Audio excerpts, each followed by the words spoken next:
Let me just do that. Okay, well, good afternoon and welcome to this week's Ground Source Heat Pump Association webinar. Tim Baker will be your presenter today, and I'll be looking after the questions in the chat. I notice we have got a relatively small audience today, but the good news is we are now up to 20 recorded webinars on the Ground Source Heat Pump Association website. That's gshp.org.uk, and we are well over 2,000 views of those videos now. So we are getting the message out there, and it's great to have people in person on seeing the webinars after the event. Next week's presentation will be by Andrea Ellison, who is going to talk about the importance of education in the sector, the Ground Source Heat Pump Association sector. I'll remind you of that towards the end, but without further ado, I'll hand over to Tim Baker now from BA Hydro Solutions, who will be talking about appointing contractors, regulations and insurance. Thank you, Chris. So if you have any questions, those watching this live, please feel free to put them in the comments, and we'll pick them up and address those later. So thank you to the Ground Source Heat Pump Association for having me to present this. It's a topic that's potentially a bit dry. It's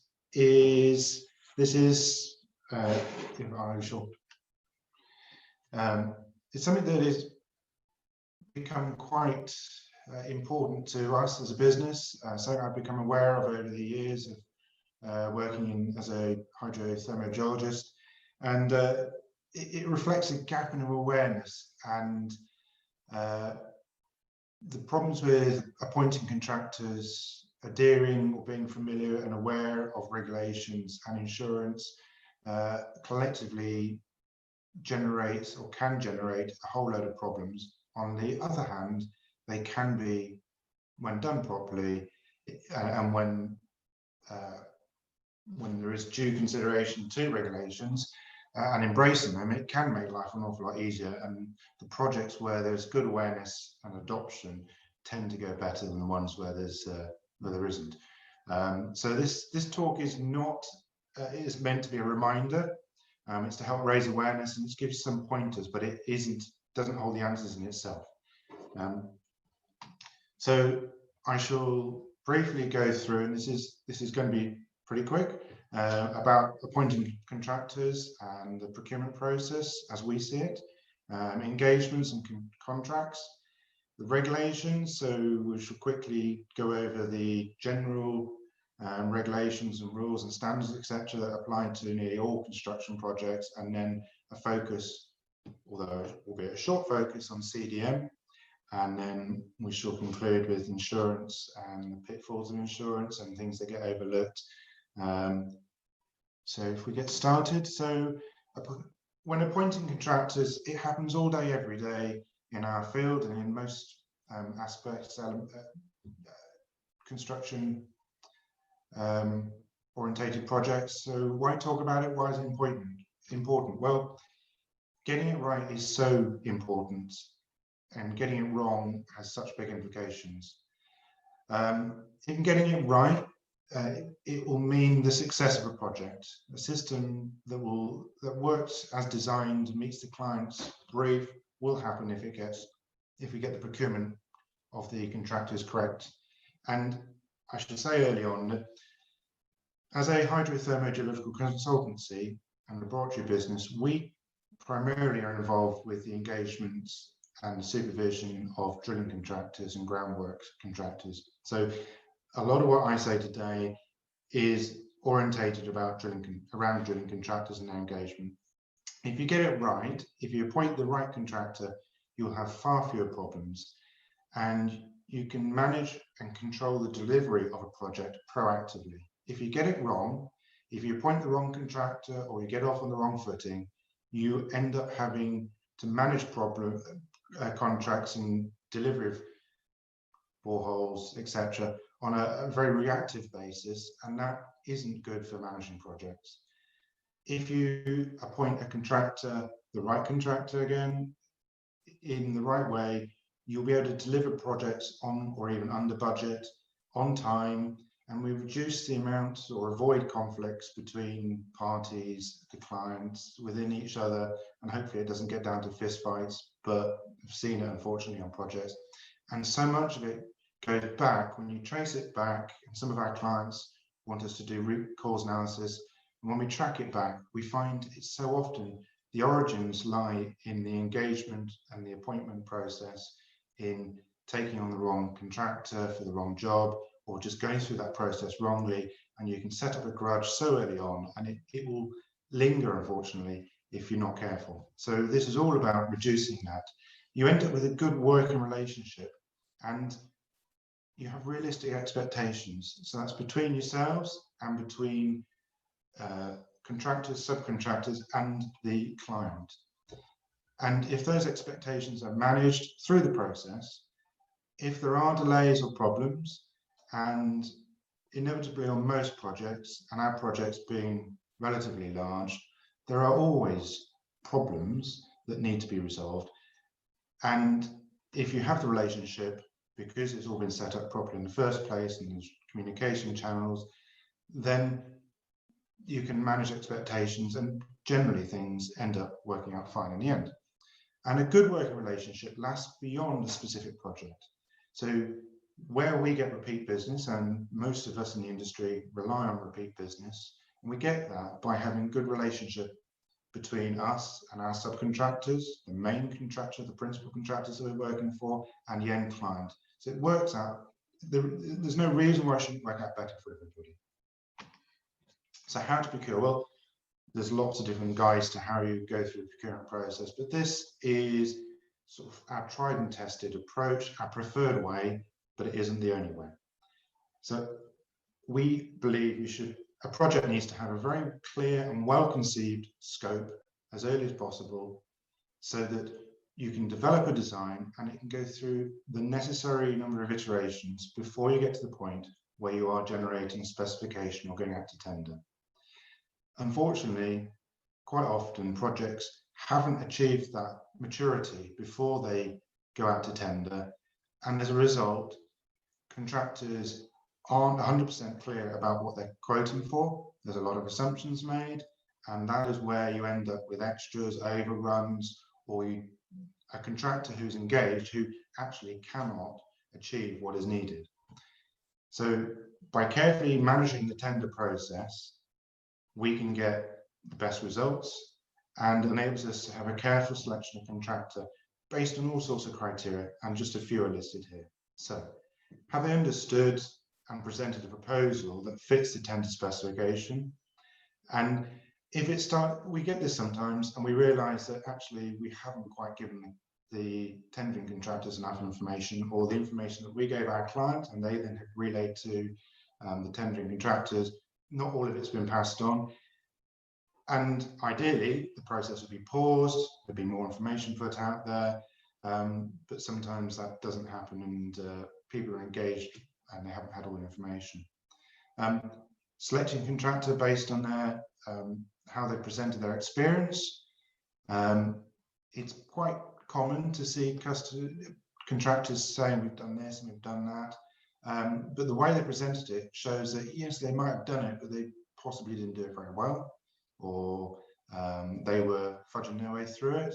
So it really is important to get to the bottom of it, and some contractors are just not very good at presenting what they've done, and actually they're very good, but we've seen one recently where I feel that the wrong contractor was awarded the job, and the contractor who probably should have been doing the drilling work didn't get it because they didn't present themselves very well.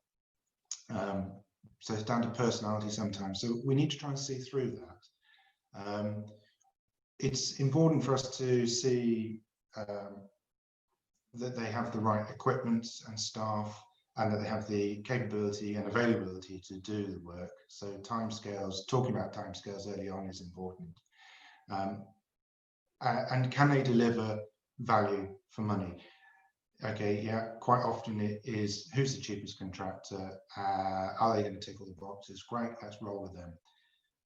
In ground source heating, closed loop boreholes, you can, in different geologies, some contractors can drill any of them, but you do tend to find that different contractors are more capable or less capable in certain geologies. And the cheapest borehole is not necessarily the right borehole. We do a lot of thermal response testing, and we have just done one on a site where the thermal resistance of a borehole that we've tested is amazing, which means it's going to be very productive, very efficient.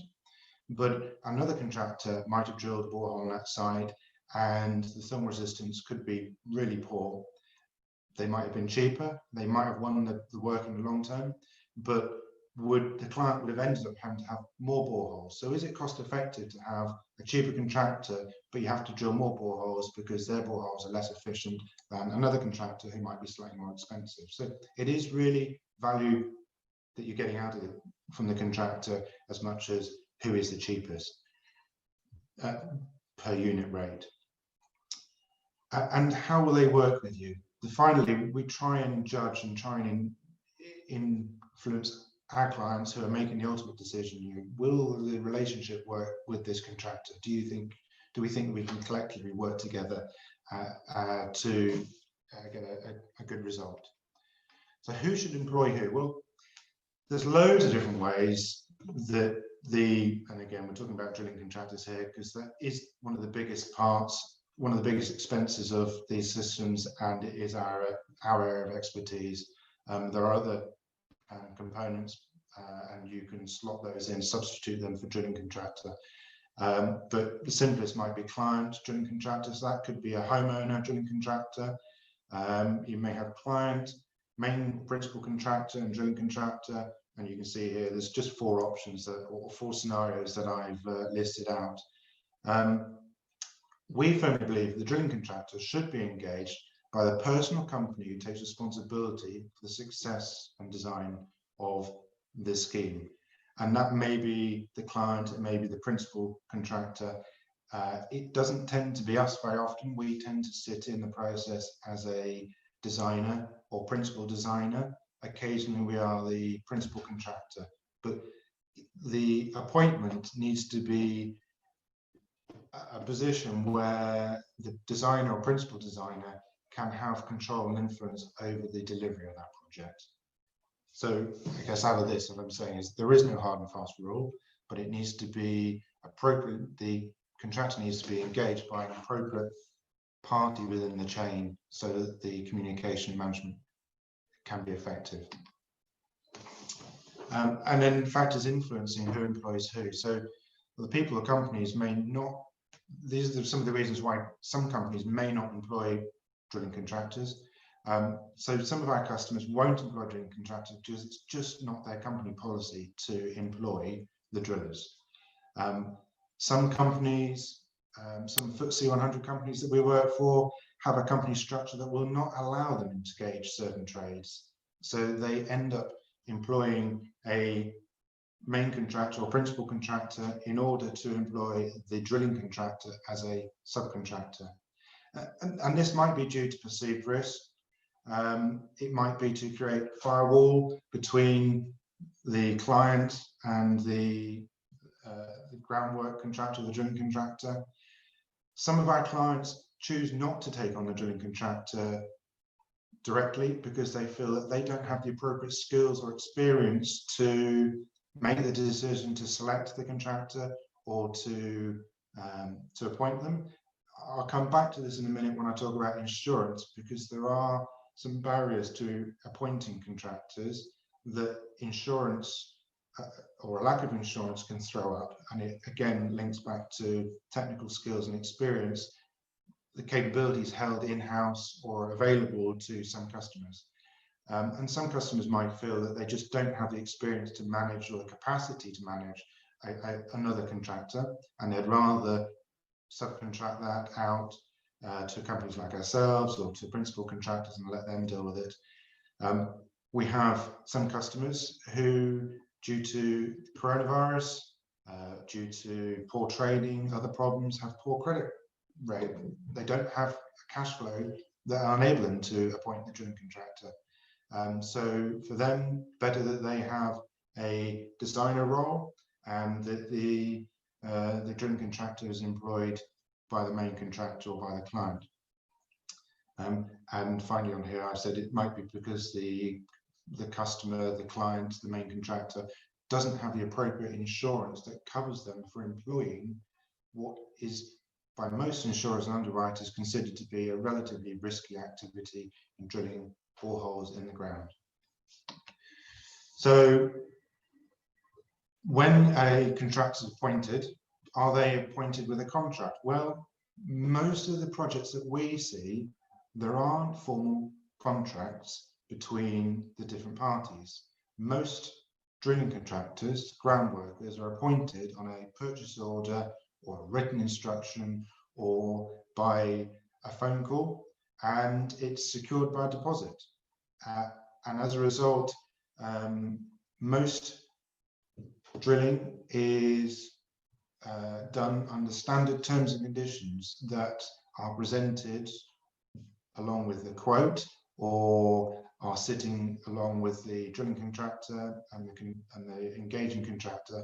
And that most of the time is fine. We don't need to, we don't have disputes or issues that require us to go back to the terms and conditions. It's done amicably, but sometimes there are problems. And where contracts are agreed, they really should be there to protect both parties. Unfortunately, we've got a couple of projects at the moment where the drilling work is not progressing, and the client, who is trying to engage the drilling contractor directly, cannot find a driller that will agree to the terms and conditions, to their contractual terms and conditions. And it's likely in that instance that the client will end up engaging a main contractor, it could be ourselves or another company, who have the right insurance and who will take on the terms and conditions that are in their contract and then subcontract the drilling on their behalf. Contracts can be expensive. So there's one that we're involved with at the moment. The drilling was worth around £220,000, and just getting the contract in place cost the client £17,000 so far. They felt from experience that was money well worth spending, although they did kind of feel that 17,000 was really expensive, but I think it's a reflection of who they are, their company, and the sort of legal people that they will be employing. But it can be expensive on both sides of the fence, the contractual side of things. So, and terms that get put into the contract can kill a project. So we've seen drilling contractors who are saying, look, we want some reassurance that if we're going to be on site and there's a lockdown and we can't work, what's going to happen? Who's going to pay us? Can we get some costs back? If you, the client, decide you're going to shut down your factory because there's a lockdown and you haven't got enough staff and you tell us not to come, will you pay our standing charge? And the customers, most of the time, the clients are saying, no, we're not going to pay that. And the drilling contractors are saying, well, we can't sign up to that. Some clients are putting damage and loss conditions onto the drilling contractor, and the drilling contractor is saying, well, we can't take on that risk. So it's got to be realistic. And as a result, we have generally found that we have an agreement. It's not a formal contract, it's an agreement, and we exchange that between parties, and it's got very sensible terms, and they can be edited. Everyone agrees. It takes a very small amount of legal input to get that signed off, and it has proven to be a very sensible way of managing projects, and it does contain dispute procedures, etc. And it's an off-the-shelf agreement, and I can recommend it, and I can point people towards that if it's of interest to them. So regulations, we have a contractor, we've got a contract maybe, we know who's employing who. A lot of our customers our customers range from one-man drilling companies to FTSE 100 companies. Obviously, there's a whole spectrum of awareness when it comes to regulations across our customer base, and I think everyone's going to see similar. There are certain regulations that apply to nearly everything that we do on site. and everybody should be familiar with them. Everyone should comply with them. There's just a few listed here, from building regs, CDM, health and safety, workplace regulations, etc. So these are generic regulations there for the benefit of everyone. And then there are specific regulations that apply to, these are a few that apply to ground source heating and drilling and the like. But there are numerous standards that we need to be building into our design and observing and taking into account as we are delivering projects. The one, though, I think that is probably most relevant to all projects, but least familiar to most people, is regulation, CDM. And I've just stolen a statement that's on the front page of HSE's website under CDM, and it says, really, that CDM aims to improve health and safety industry and help, I can't read that, there's an image over the top of it. It's there to help everyone, to make a safer and better working environment. We so often hear people say, or clients say to us, oh, well, CDM doesn't apply, it's not a notifiable project. CDM applies to all projects. And the essence of CDM, it's sensible, it's the one course, the one thing that all our staff, all our projects managers, all our site people, everyone within the business goes on a course to learn about CDM. We build in the essence of CDM into everything that we do, and we use the structures, the roles and responsibilities, the paperwork process, and we adopt that and apply that to every single project. It's a good way, sensible way to run your project, and it helps. And on the next slide, or a couple of slides, I'm just going to explain why we think that CDM gives a good structure for who does what, roles and responsibilities. Here are, as set out on the HSE website, the different duty holder titles and a quick summary of their duties. The first two are the clients, so you have commercial clients and domestic clients. And there is a distinction between a domestic client where if they are doing the work themselves, it may, in terms of man hours or some of the tasks that they're doing, may technically, would otherwise make it a notifiable project. But if they're doing it themselves, it is still classed as DIY. But if they engage somebody to do it for them, then it is notifiable, or it comes under the CDM regs. There's a lot that we do that is not notifiable, but most of our commercial clients want us to run it as if it is a notifiable CDM project. So you have clients, and then you have a designer. So we most often are designers. We are doing the feasibility work. We're working out what the geological sequence is below a site, what the drilling contractor is going to be encountering, and putting together a design for abstraction boreholes, open loop, ground source heating systems, closed loop boreholes. And we then are feeding that into a principal designer who will pull together the designs of multiple designers. There's not, we are part of the jigsaw, but we aren't the full picture. Sometimes we are the principal designer, but most often the designers. And the principal designer then can also, it's possible to have take on multiple roles, as long as a duty holder, you have the skills and capability and the time, resources to execute all of those duties. So it is possible to have a principal contractor and principal designer being the same.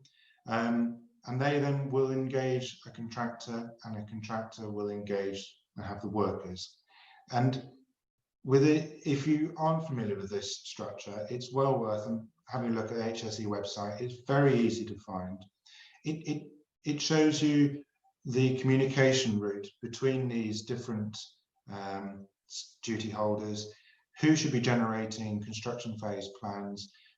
A contractor needs to be asking the principal contractor, when they're engaged, or the person taking that role, or the organization taking that role, can I have the construction phase plan? Can I have the pre-construction information pack? Without that, they don't know what some of their duties and obligations are going to be on site.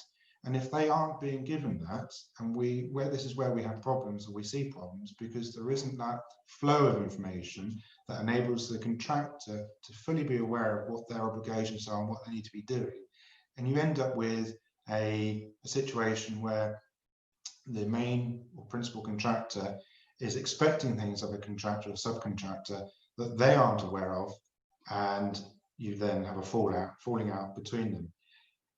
If the contractor or subcontractor is asking up the chain, can I have the construction phase plan or the equivalent if it's not a notifiable project, and they are sticking to that, and they review it and it gets refreshed, then you generally find that you've got much better communication between those duty holders in the chain.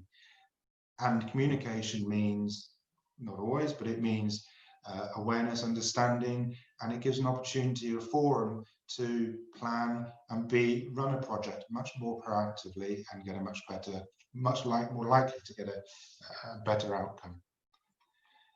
So the Practicalities CDM, even for projects is not notifiable, as I said before, it really is good to try and run your projects along the lines of following the essence of CDM.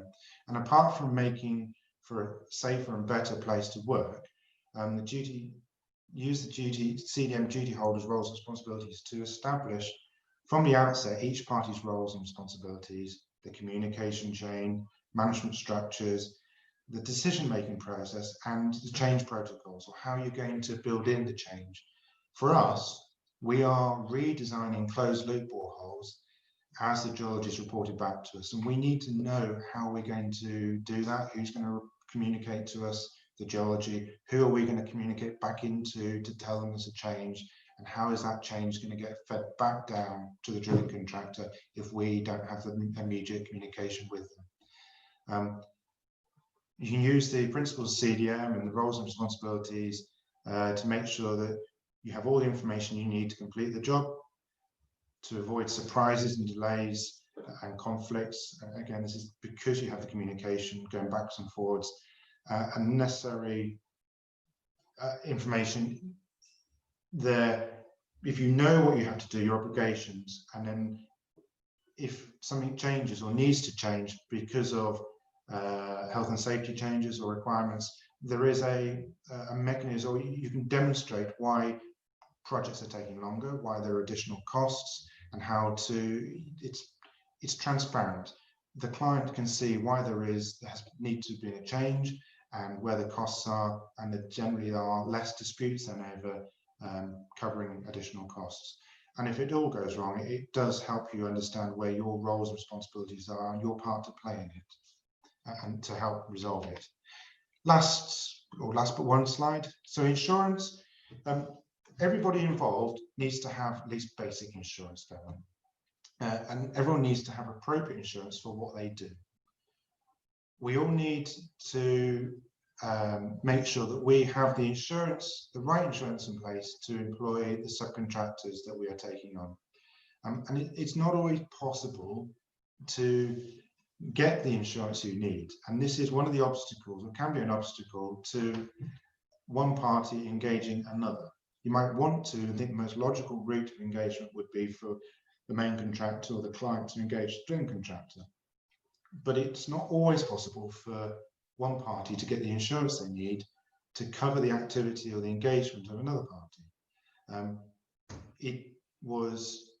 It's quite common. It was the situation for one of our customers, another FTSE 100 company.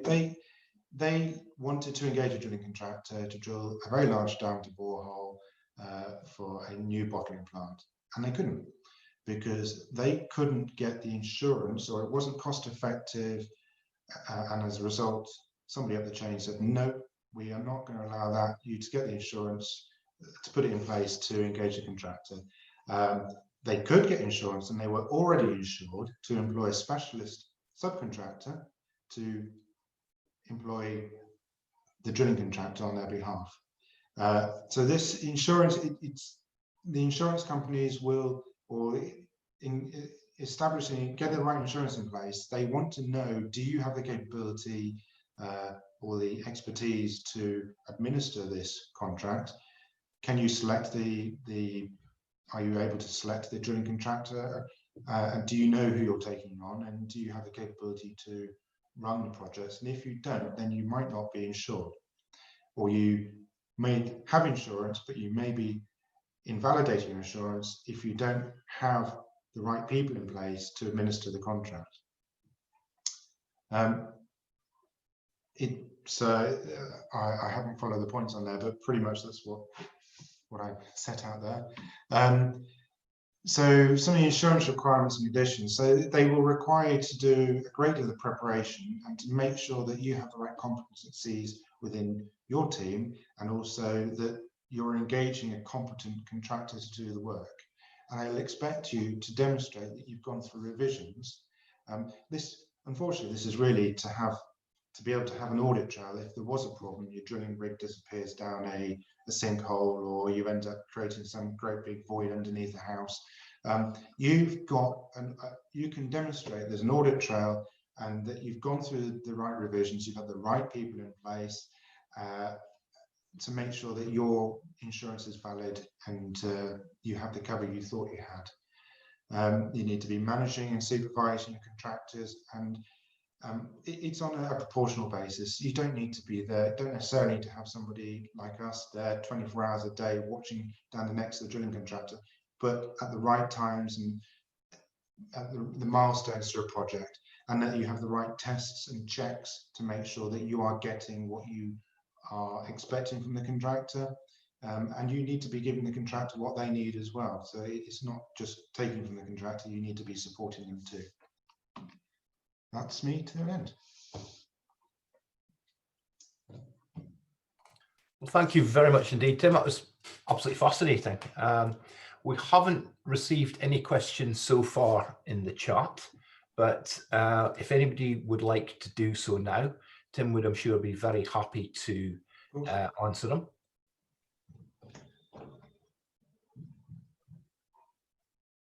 While you're thinking, just to remind you, I've posted in the chat function the link to the historical events. We've got 20 of them now online. As I was saying earlier on, we've got well over 2,000 views of those videos. They're really becoming an excellent resource. I actually refer people to them fairly regularly when they ask questions, so they're a very useful resource. So we'll continue with the series. As I say, next week, Andrea Ellison, who is extremely active within the Ground Source Heat Pump Association and a former teacher and head teacher indeed, will be talking about the importance of education in our sector. And that goes beyond just the delivery of education. It goes into the political impact, for example, of us being proactive in educating in the sector. You'd be amazed how impressed and excited the civil service and politicians get when we mention that we are pulling classes together for secondary schools, for example. So that's something to look forward to next week. We haven't got any questions, Tim, but so are you as a relief? Okay. Well, if we're happy to leave it at that, I just thank you once again, Tim, for your time today. I find it absolutely fascinating, really learned a lot. So thanks once again. And we hope to see you all again next week with Andrea. Right. Thank you. Thank you. All right.